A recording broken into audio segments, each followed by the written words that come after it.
L'usine a lancé sa production début 2022. Objectif, la fabrication de 130 000 jeans cette année.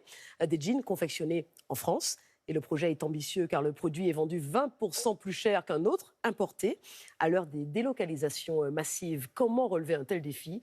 Anthony Joly avec Odile Longval et Hugo Smag. Elles sont les petites mains d'un grand défi.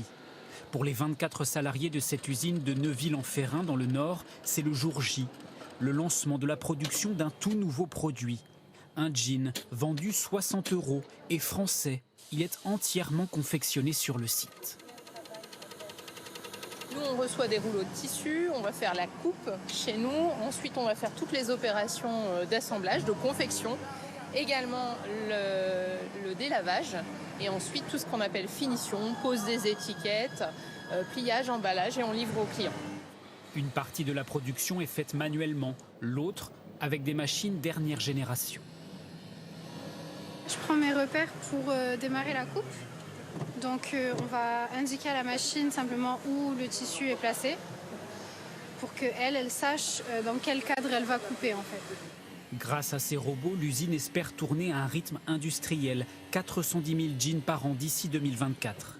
L'usine est la propriété d'un géant français de la grande distribution. Il a investi 3,5 millions d'euros pour lancer ce jean. Français, à une étape près, le tissu, lui, vient de Turquie. Probablement que si on utilisait de la matière française, ce jean ne serait pas vendu 59 €, il serait peut-être vendu un peu plus cher. L'étape d'après, c'est d'aller vers une toile de Nîmes 100% française, 100% issue du recyclage. C'est indéniablement la piste d'avenir en ce qui nous concerne. Habituellement, les jeans que nous achetons sont fabriqués à l'autre bout de la planète. Le filage en Chine, la découpe au Bangladesh ou au Pakistan. Un pantalon peut parcourir jusqu'à 65 000 km avant d'arriver en France. Avec du coton produit et tissé en Turquie, à environ 3 000 km de chez nous, l'entreprise du Nord veut réduire les coûts. Là où effectivement le coût de revient de la main-d'œuvre va être plus cher en France, mais néanmoins vous avez moins de transport par exemple. Tout est fait sur le même site, donc ça évite du temps perdu, ça évite des choses. Et puis surtout, on peut faire un jean qu'on retrouvera moins dans les stocks, enfin qui sera moins invendu parce qu'on va pouvoir avoir une réponse plus efficace entre l'offre et la demande.